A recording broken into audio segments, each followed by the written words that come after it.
hablando la verdad.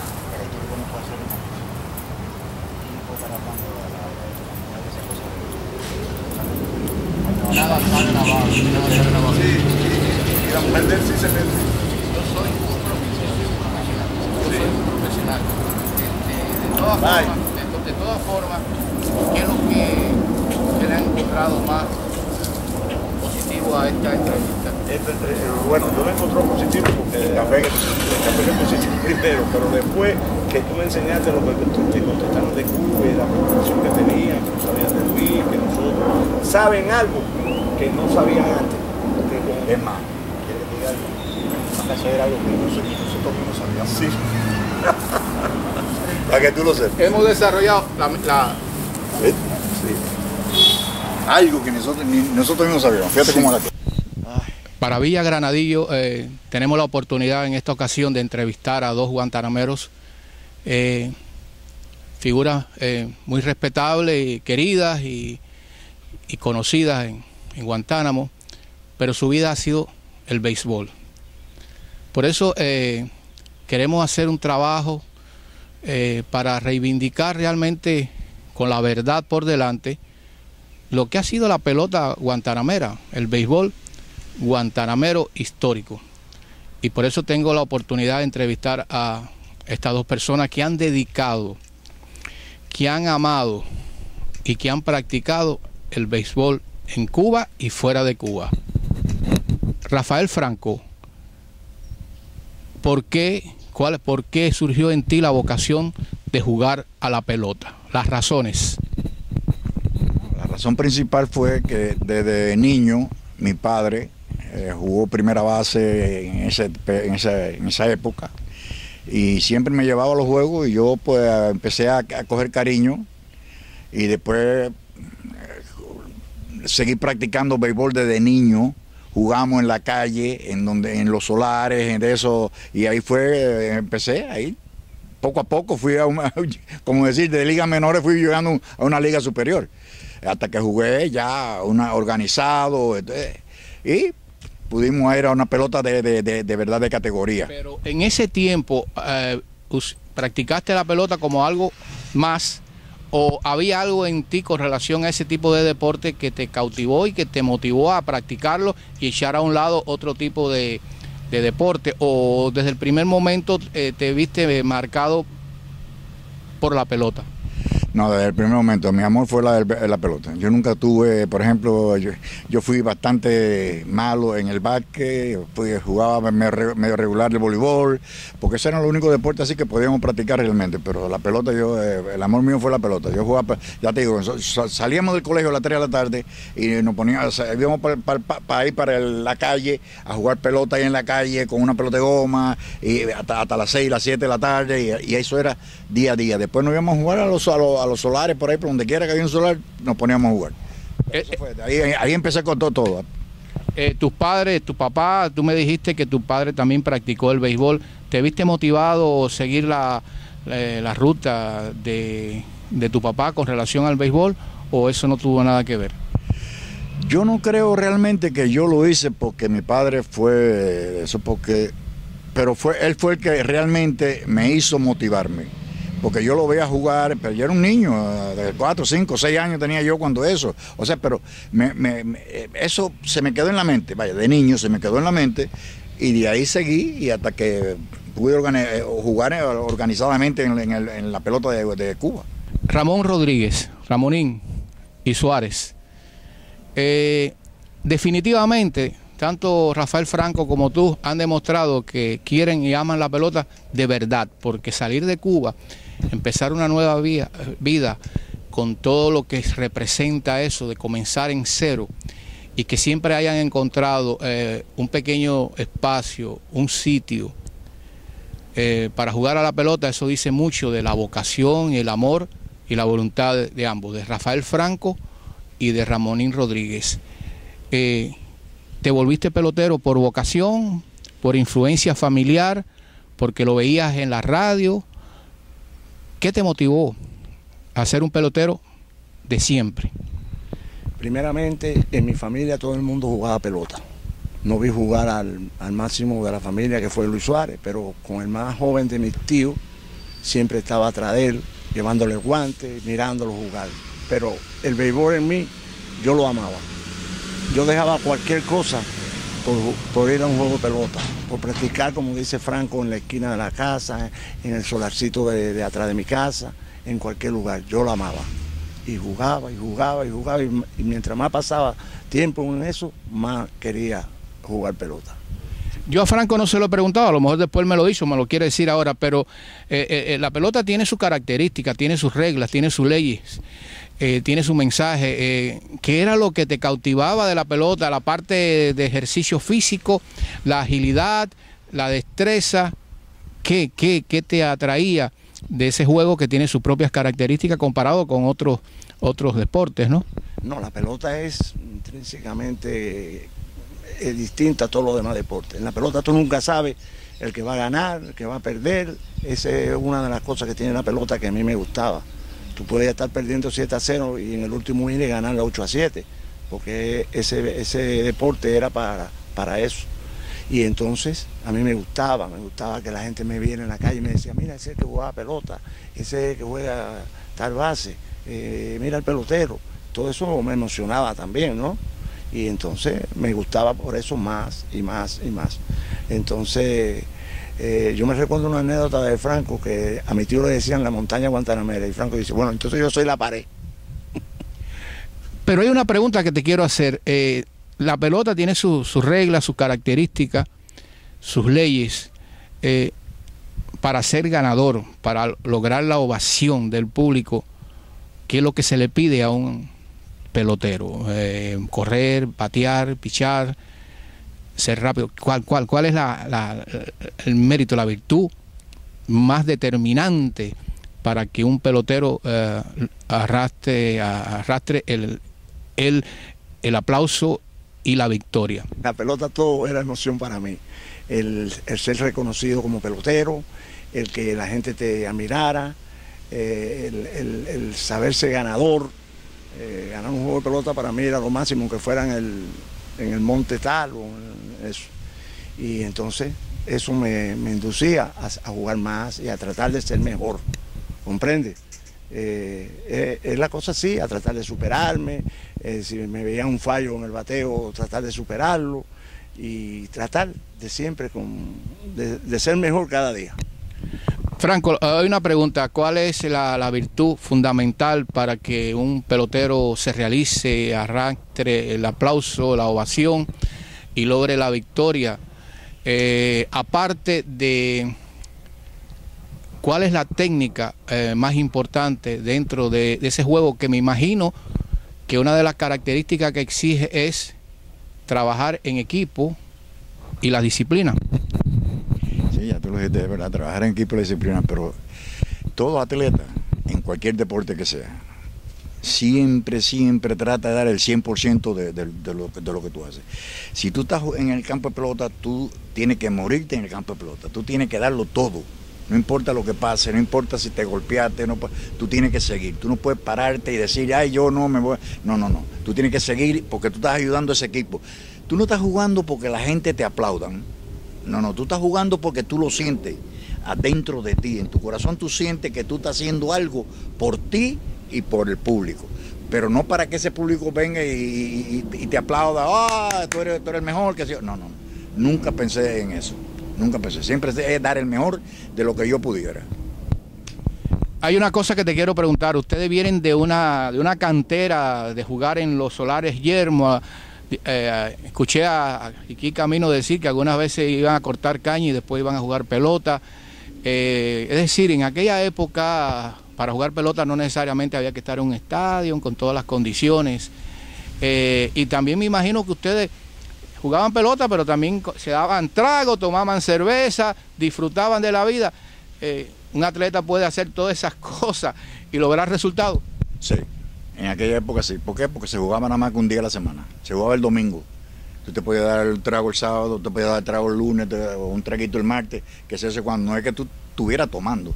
Era una forma de divertirte y compartir con los demás peloteros.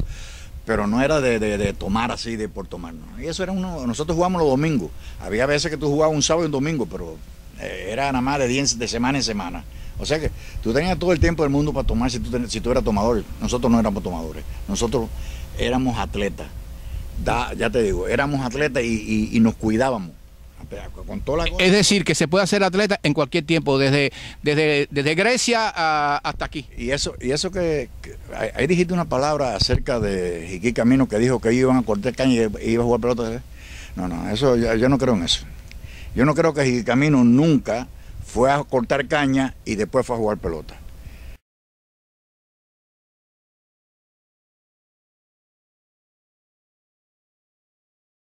Yo cuando conocí a Camino vivía al lado de mi casa.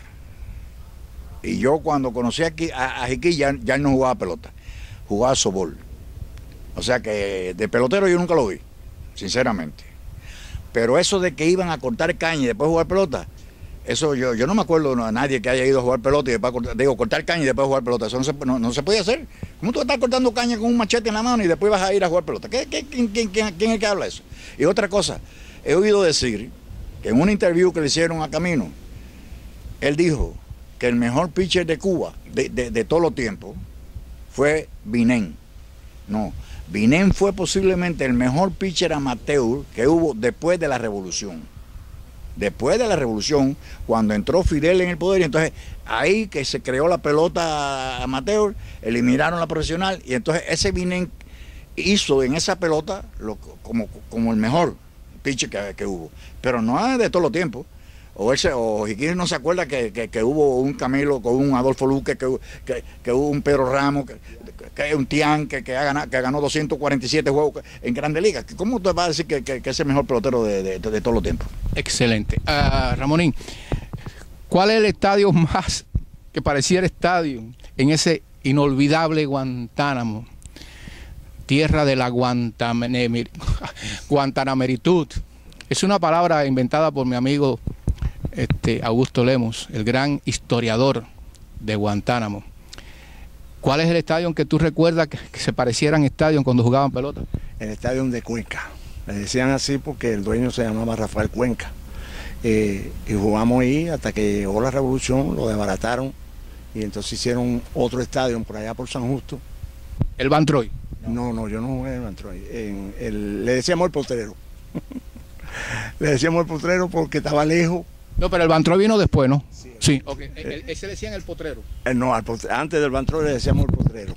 Que ahí fue donde yo llegué, y creo que Franco también, si no mal me acuerdo, a desarrollar nuestras facultades para poder seguir jugando pelota del tipo maduro, de la categoría madura que tenía el Inter.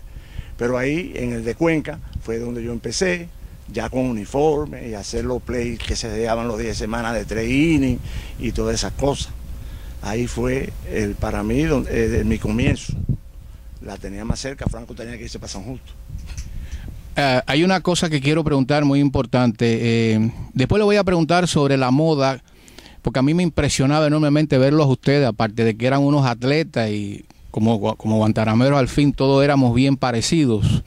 Pero ese uniforme de aquella época, ahora lo veo con los bombachos, los pantalones hasta allá abajo, veo uno batilongo hasta allá y eso, pero cuando en aquella época yo lo veía a ustedes con el uniforme de pelotero, de verdad que era impresionante, y más cuando caminabas en el asfalto con los Spy. A mí siempre eso me motivó y me hizo tener un poquito de envidia verlos a ustedes en esa forma. Ahora yo quiero entrar en otra etapa, pero quiero cerrar contigo y con Franco con relación a la pelota guantanamera. Franco acababa de decir que Vinén jugó un papel importante, pero que hubo otras personas. Pero en el caso de Guantánamo, de todos los tiempos que ustedes recuerdan, ¿cuáles fueron los peloteros que se destacaron? Yo estoy convencido de que Rafael Franco fue uno de ellos. Está Mickey Mantle, está el propio Ramonín Rodríguez, pero ¿cuál otros peloteros se destacaron en aquella generación de ustedes para ser considerados buenos en la pelota? En el tiempo de nosotros, además de Franco y yo, estaba Andrés Telemaco, que fue figura destacadísima y llegó a los más altos niveles de la pelota del Inter. Y anteriormente, Luis Suárez, que llegó a la Grandes Ligas, fue el primer guantanamero, Wilfredo Calviño, que fue un gran scout, y 2 o 3 peloteros más, que Toño García, y así. Y habían algunos que no jugaron ese tipo de pelota porque o no tenían el coraje para salir de Guantánamo o creían que no podían hacer el equipo eso nosotros lo llamamos el paso máximo. Franco, siempre hemos oído hablar de Andrés Telemaco como que tenía un pivot que era una maravilla. También se recuerda a Isasi, creo. Y en la época de la República, ¿tú recuerdas en la pelota amateur alguna segunda base que superase a Andrés Telemaco, o Andrés Telemaco es históricamente el mejor? Yo me recuerdo, por ejemplo, Carlos Blanco. Hablen fuerte. Estaba Octavio Cookie Rojas, que hoy es narrador aquí en el de eso, pero ese fue, Cookie llegó a lo máximo. Fue el último champion bate que tuvo la pelota profesional de Cuba, Cookie Rojas, en el año 61. ¿Okay? Andrés Telemaco, lo que pasa es que Andrés tenía las condiciones, todos lo decíamos que tenía las condiciones para llegar a Grandes Ligas, pero él nunca tuvo, esa palabrita es fuerte, pero tenía el aquello por dentro de decir, me voy a ir ahí y voy a llegar a la Grandes Ligas, porque yo tengo para llegar, y es verdad que lo tenía. Andrés tenía uno de los brazos más potentes que yo he visto en una segunda base. ¿Superior a Isasi? 10 veces. Isasi lo que era más bateador que Andrés. Isasi jugaba más pelota que Andrés en el sentido de más deseo, más de llegar. A veces Andrés era opaco. Lo que pasa es que tenía una calidad tan grande que no se notaba, ¿viste? Pero a veces se opacaba él mismo en su deseo de llegar. Entonces, tú tenías, por ejemplo, en el 1960, el Pittsburgh gana la Serie Mundial a los Yankees. El Pittsburgh tenía a un señor que se llamaba Mazeroski. Andrés y Mazeroski tenían ese tipo de brazo, eso de que cuando soltaban la bola de lado así, parecía una bala lo que iba para primera. Donde quiera que cogía Andrés, daba abajo. Entonces yo tengo anécdotas de eso, de jugadas que hicimos nosotros, que fueron, vaya, cosas así que tú dices, que si son en televisión, te la sacan 10 y 15 veces, ¿viste? Porque es verdad que hicimos cosas maravillosas. Pero hablando de Andrés, Andrés era, en ese momento, eran las 2 segundas bases que había en Cuba, eran Isasi y Andrés. Y Andrés, fildeando, era superior a Isasi. Isasi era superior bateando, ¿viste? En esa época.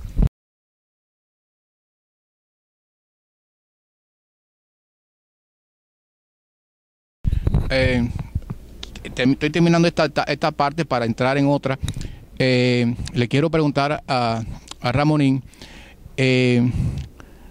tú eres sobrino de Luis Suárez, conocido por la montaña guantanamera. Ahora, en el otro corte, vamos a hablar de Luis Suárez. Vamos a hablar de Luis Suárez y vamos a decir la verdad de Luis Suárez. Aquí no vamos a hacerle apología que no se acierta a nadie. Nosotros estamos en el siglo de la transparencia, que es el siglo XXI, y tenemos que decir la verdad, caiga quien caiga.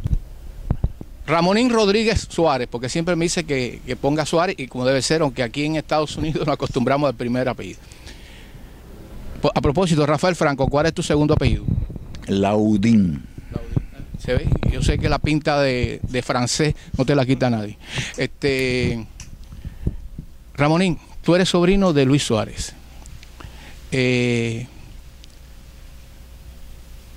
Todos ustedes son grandes, y no por gusto. Me han corregido y me lo han dicho los atletas, de verdad que yo soy un advenedizo alto. La grandeza viene después. Napoleón era chiquito y era grande. Y yo soy chiquito y creo que soy un poquito grande. Ok, esto es un chiste, ¿no? Porque aquí tampoco podemos ser tan serios. Tu mujer te considera grande. Sí. Ramonín, ¿qué tú tienes que decir de tu tío Luis Suárez, la montaña guantanamera, producto de una familia hermosa, numerosa, de la que provienen ustedes, la saga de los Suárez? Bueno, yo no vi jugar a mi tío Luis. Sé por los libros que he leído y todo eso, que en el amateurismo de Cuba, donde lo llamaron y lo apodaron la montaña guantanamera, fue algo extraordinario. Incluso tenía un récord de ganar un champion bate a pesar de que no era bateador en la serie de amateur mundiales, esos Juegos Mundiales del Caribe. Y entonces seguí su paso a través de la radio. Yo muchacho, ¿no? Yo nunca lo vi jugar cuando jugaba de La Habana y del Marianao, sobre todo del Marianao donde estuvo más tiempo. Y aquí en el norte jugaba, aquí lo que jugaba yo no lo sabía, ¿no? Porque no había la comunicación que hay ahora. Sé que en el Chattanooga ganó un champion bate y de ahí lo subieron en el año 1944 a la Grandes Ligas, que está en la foto esa con otros cubanos que llegaron en ese mismo tiempo. Hay una pregunta, ¿él se hace pelotero por vocación, por interés, por coincidencia? Se hizo pelotero, creo que porque interés o coincidencia, no sé lo de él, porque fue uno de los pioneros de la familia. Y entonces fue lo que fue, muy querido en Guantánamo, muy querido en Cuba. Y entonces la fama se le vino arriba. Era tremendo guante defensivo, aunque en Grandes Ligas no fue buen bateador. Y en las menores dicen que batió, y en la amateur de Cuba de aquella época, que era una buena pelota, bateaba. Yo no lo conocí, yo no lo vi jugar pelota. Franco, los tres somos guantanameros. ¿Qué tú tienes que decir de Luis Suárez? Quiero la verdad. De acuerdo a tus conocimientos, a tu información. ¿Quién es Luis Suárez? Bueno, Luis Suárez todos lo conocemos, pero a través de las personalidades o los jugadores que jugaron con él, que nos contaban de las cosas que él hizo, porque como tercera base siempre fue una maravilla, ¿oíste? Y como bateador, él tuvo un récord en las series del Caribe amateur de béisbol, ¿oíste? Que iba a Cuba, iba a México, iba a desde el Caribe. Y él tenía el promedio más alto de un champion bate, como 500 tantos puntos. Yo no me acuerdo la cantidad de puntos, 550, que después se lo rompió otra persona ya a los 40 años de él tener ese récord. Y es como te digo Ramonín, todo lo que se sepa de Suárez es, acuérdate, estamos hablando de una época en que nosotros éramos o niños o como aquí dice, casi no habíamos nacido. Ramonín no había nacido cuando eso. Cuando él estaba jugando esa pelota, Ramonín que no había ni nacido, ¿te entiendes? Pero se habla, algunas personas han oído comentarios que a lo mejor él fue, porque lo que se dice es que ha sido el único guantanamero en la historia de la República y de ahora, yo creo, guantanamero, porque ahora está Nolan Arenado, pero el único guantanamero en la historia que estuvo en las Grandes Ligas. Pero hay comentarios que dicen que fue porque la guerra y entonces mandaron de relleno. No. La verdad, la historia es real. No, eso de que la guerra influye, pero no es por eso. Él se gana el ir a la guerra, al de eso, porque en la AAA cuando estaba jugando, él batió bien y defensivamente era por eso le pusieron la montaña guantanamera, porque defensivamente era uno que la cogía toda. Y entonces, pero él va en ese momento, dio la casualidad que fue porque estaba la guerra y qué sé yo, qué sé cuándo, pero él llegó a Washington basado en lo que él había hecho en ligas menores. Si no, no lo llevan a la liga mayor. No jugó casi por los problemas, igual que le pasó a otra tercera base de Cuba, que era un fenómeno fildeando, llegó a Washington y resulta que entonces no fildeaba y bateaba. Héctor Rodríguez, ¿me entiendes? Entonces, pero él hizo lo que él logró, lo logró basado en su trabajo, en que lo dejaba todo allí en el terreno, y por eso lo llevaron a Grandes Ligas, no por otra cosa. ¿Qué estatura tenía Luis Suárez? Tenía 6'2", creo. ¿Era rápido? No, acuérdate una cosa, te estoy hablando de que nosotros nunca lo vimos jugar. Pero comentarios a lo mejor. No. Por ejemplo, Canseco en un momento dado de su vida estelar se robó, era muy rápido. Luis no era robable base, Luis era un hombre de una estatura y era pesado, no era rápido. No era, él lo que pasa es que sí tenía defensivamente, el que juega tercera base sabe qué es lo que es defensiva. Salen los chutazos. ¿Tú has sido tercera base? Sí, yo he tenido la suerte de ser creo que fui una tercera base bien defensivo, ¿viste? Una pregunta. Entonces, Rafael Franco sostiene de que el único guantanamero que estuvo en las grandes ligas en la historia hasta ahora se llamó Luis Suárez. Sí, es el único. Este muchacho Nolan Arenado nació nieto de un guantanamero.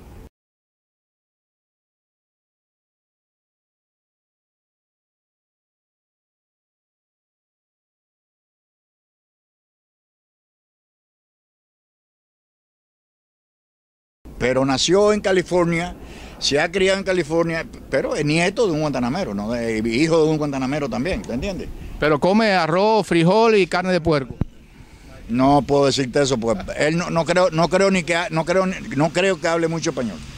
Ok, Ramonín, aunque te viene de cerca, tú sostienes de que Luis Suárez ha sido el único guantanamero que ha estado en las grandes ligas. Eso está en los récords, eso no lo inventó Ramonín, ni Franco, ni nadie. Está en los récords. El único guantanamero que ha estado en grandes ligas es Luis, que llegó por su defensiva o porque en la menor hizo, como dice Franco, algo lo mejor y lo subieron por eso. Fue en el tiempo de la guerra, le tocó esa época en que él jugó. Yo no lo vi jugar, pero he oído hablar de él y con mucho cariño de toda la gente. Para cerrar este ciclo le voy a preguntar algo. ¿Ustedes recuerdan con nostalgia, con cariño, la etapa que lograron vivir en Guantánamo jugando a la pelota? Sí, yo recuerdo eso. Yo pasé un poco más de trabajo por mis contradicciones con el régimen, ¿no? Pero yo me acuerdo de la pelota, me acuerdo de la gente, de las amistades que hice, no solamente en Guantánamo, sino cuando ya salíamos a jugar por todo Oriente y por todos esos lugares. Y me agradaba jugar pelota, me agradaba tanto que lo daba todo por ella. Andaba siempre con el guante, la pelota y el bate. ¿Y las damas después? Rafael, ¿tú recuerdas con cariño, con devoción, con nostalgia, con sentimiento la etapa que te tocó vivir intensamente jugando a la pelota en Guantánamo y en Cuba? Todavía hay nostalgia. Nosotros nos sentamos a veces a conversar no solamente de la pelota, pero empezamos a conversar de lo que era Cuba. Y entonces siempre viene el recuerdo de la pelota que jugamos, lo que hacíamos, ¿te entiendes? Tú te sentías que aquello que tú hacías, que lo que tú hacías era algo grande, algo que tú lo llevabas por dentro y te brotaba así de la emoción de esto. Y si tú por casualidad hacías una jugada un poquito mejor que otra, o que sé cuándo, de eso te llenaba de orgullo, porque tú sabías que había gente. Yo tengo una pequeña anécdota. Jugando ahí, como dijo Ramonín, en el potrero, le decíamos el potrero porque era un terreno baldío que no había con una gradita ahí y de esa cosa. Y entonces, ese día yo hice 2 o 3 jugadas alrededor de la tercera base. Y como se acabó el juego, vino un señor mayor, negro, él, yo tendría 20 y pico años, y ese señor tendría 60 y pico años. Y ese señor me dijo algo que me llenó de orgullo. Por eso es que tú jugabas pelota, por el orgullo aquel de eso. Me dijo, yo no he visto jugar a nadie tercera base como usted desde Héctor Rodríguez. Y cuando dijo eso, me parecía que me estaba comparando a una de las mejores terceras bases que ha tenido Cuba en esa época, antes del señor Castro. Hay una cosa que ahora voy a cerrar este bloque para empezar. Yo creo que la parte más... porque yo digo que Miami, que yo le llamo tierra firme, como se llama el nombre de este programa, es una Constantinopla moderna. Es decir, las cosas que se han hecho aquí, que algunas veces parecen que no brillan tanto, pero sí. Vamos a entrar en la etapa ahora como, usando una metáfora con un poquito de poesía, pero media cursi mía, ¿no? Ustedes trajeron en sus bolsillos esa pelota, esa forma de jugar, la trajeron en sus bolsillos y la sembraron aquí en Miami, en tierra firme. Porque ahora yo voy a entrar en la labor que ustedes han hecho para seguir siendo fieles a esa vocación que cuando más joven tuvieron en Cuba.